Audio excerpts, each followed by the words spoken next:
ওড়িশা রাজ্যের ভুবনেশ্বর শহর থেকে কিছুটা দূরে অবস্থিত এই ঐতিহাসিক গুহাগুলির কিছু গুহা প্রাকৃতিকভাবে সৃষ্ট হয়েছে, আবার কিছু গুহা কলিঙ্গ রাজা খারবেলের সময় তৈরি করা হয়েছিল জৈন ধর্মের সাধু সন্তদের কঠোর উপাসনার জন্য। এই গুহাটির নাম বাঘ গুহা। এই গুহাতে প্রবেশ করার জন্য বাঘের মুখের ভেতরে প্রবেশ করতে হয়। একটা সময় উদয়গিরি এবং খণ্ডগিরিতে অনেকগুলো গুহা থাকলেও বর্তমানে সংরক্ষিত গুহার সংখ্যা 35টি। বন্ধুরা, আজকের এই ভিডিওর মধ্যে আপনারা 35টি গুহার আলাদা আলাদা নাম জানতে পারবেন। উদয়গিরি পাহাড়ের এই জায়গা থেকে দাঁড়িয়ে পুরো ভুবনেশ্বর শহরটার অসাধারণ এক ভিউ পাবেন।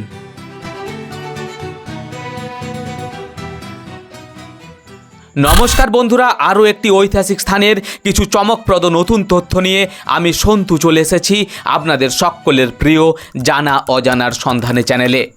আশা করি আপনারা সকলেই ভালো আছেন। বন্ধুরা, আজ আপনাদেরকে নিয়ে যাব ওড়িশা রাজ্যের ভুবনেশ্বর শহর থেকে মাত্র 9 কিলোমিটার দূরে অবস্থিত এমন দুটি ঐতিহাসিক গুহাতে, যা দেখার জন্য প্রতিদিন হাজার হাজার পর্যটক ভিড় জমান। যে গুহাগুলির নাম দেশে বিদেশে ছড়িয়ে রয়েছে তার ঐতিহাসিক গুরুত্বের জন্য। বন্ধুরা, ভারতবর্ষের প্রাচীনতম এবং ঐতিহাসিক গুহাগুলির মধ্যে অন্যতম একটি হলো এই উদয়গিরি এবং খণ্ডগিরি গুহা। স্থানীয় ওড়িয়া ভাষায় এগুলি গুম্ফা নামেও বেশি পরিচিত। বন্ধুরা, আজ আপনাদেরকে এই উদয়গিরি এবং খণ্ডগিরি গুহা ঘুরিয়ে দেখাবো, সেই সাথে জানাবো এই জায়গাগুলির ঐতিহাসিক এবং ধর্মীয় গুরুত্ব। যেহেতু এই স্থানটি একটি ঐতিহাসিক গুরুত্বের দাবি রাখে, সেই জন্য প্রতিদিন হাজার হাজার পর্যটক এবং ইতিহাসপ্রেমী মানুষ ছুটে যান এই জায়গাটির সৌন্দর্য উপভোগ করার জন্য। বন্ধুরা, আজকের এই ভিডিওটি খুবই তথ্যপূর্ণ এবং ইন্টারেস্টিং হতে চলেছে, তাই ভিডিওটি স্কিপ না করে সম্পূর্ণ দেখার অনুরোধ রইল। চলুন বন্ধুরা, প্রথমেই জেনে নেওয়া যাক উদয়গিরি এবং খণ্ডগিরি নামকরণের কারণ। উদয়গিরি কথার অর্থ হল উদিতমান সূর্য।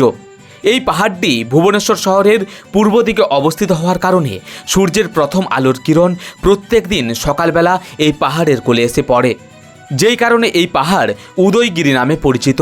আবার অনেকে এই পাহাড়কে কুমারী পর্বত নামেও ডেকে থাকেন। অপরদিকে খণ্ডগিরি শব্দের অর্থ হল খণ্ডিত পাহাড় বা ভেঙে যাওয়া পাহাড়। এই খণ্ডগিরি পাহাড়ের কোলে গড়ে উঠেছে অনেকগুলো গুহা। উদয়গিরি এবং খণ্ডগিরি দুটি আলাদা আলাদা গুহা। বন্ধুরা, উদয়গিরি এবং খণ্ডগিরিতে মোট 33টি গুহা রয়েছে। তার মধ্যে উদয়গিরিতে রয়েছে 18টি গুহা এবং খণ্ডগিরিতে রয়েছে 15টি গুহা। উদয়গিরি গুহা পাহাড়ের ডান দিকে অবস্থিত, যার উচ্চতা প্রায় 135 ফুট। অপরদিকে খণ্ডগিরি গুহা পাহাড়ের বাম দিকে অবস্থিত, যার উচ্চতা প্রায় 118 ফুট। ইতিহাসের তথ্য অনুসন্ধান করে জানা যায় যে এই গুহাগুলি কলিঙ্গরাজ খারবেল কর্তৃক নির্মাণ করা হয় জৈন ধর্মের সাধুসন্তদের বিশ্রাম, থাকার ব্যবস্থা এবং তাদের কঠোর ধর্মীয় উপাসনার জন্য।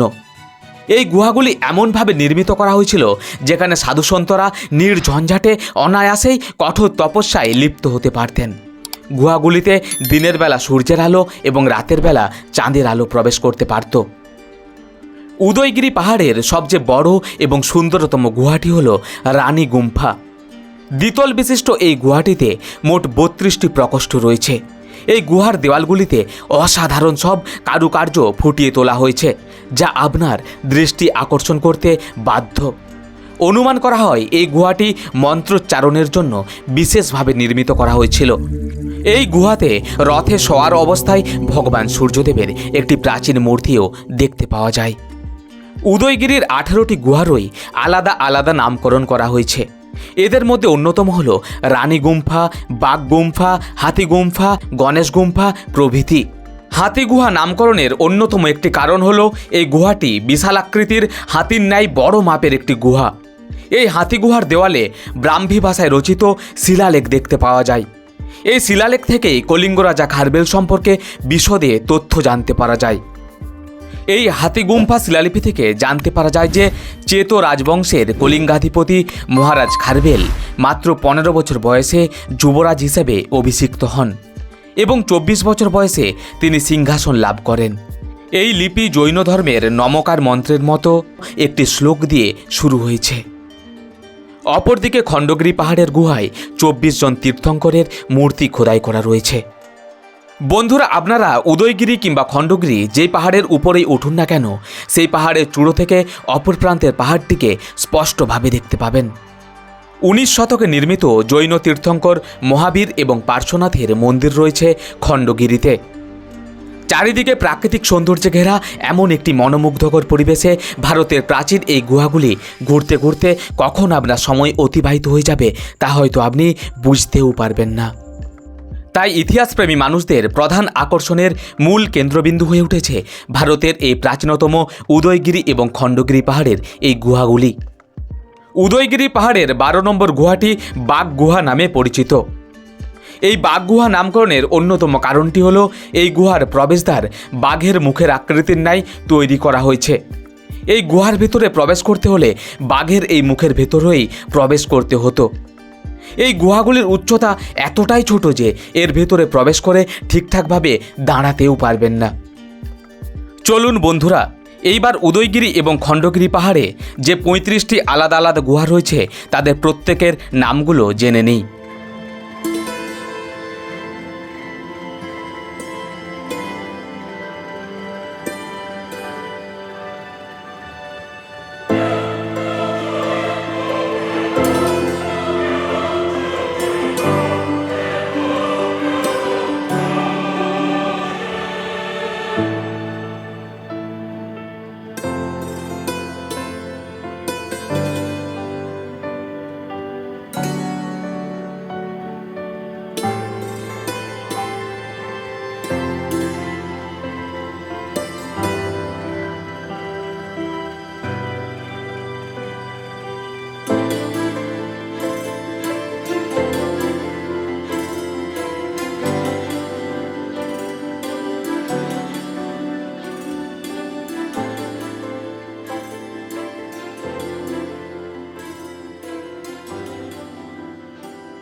আপনাদের মূল্যবান সময় ব্যয় করে সম্পূর্ণ ভিডিওটি দেখার জন্য আপনাদেরকে জানাই অসংখ্য ধন্যবাদ।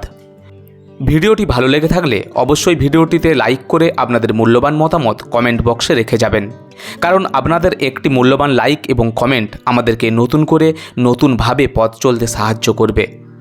বন্ধুরা, আপনারা যদি চ্যানেলটিতে নতুন হয়ে থাকেন তাহলে অবশ্যই চ্যানেলটিকে সাবস্ক্রাইব করে পাশে থাকা বেল আইকনটি প্রেস করুন, এরকম নতুন নতুন ভিডিওর আপডেট সবার আগে পেয়ে যাওয়ার জন্য। দেখা হবে আবার একটি নতুন ভিডিওতে। ততক্ষণ সবাই ভালো থাকুন, সুস্থ থাকুন। জয় হিন্দ।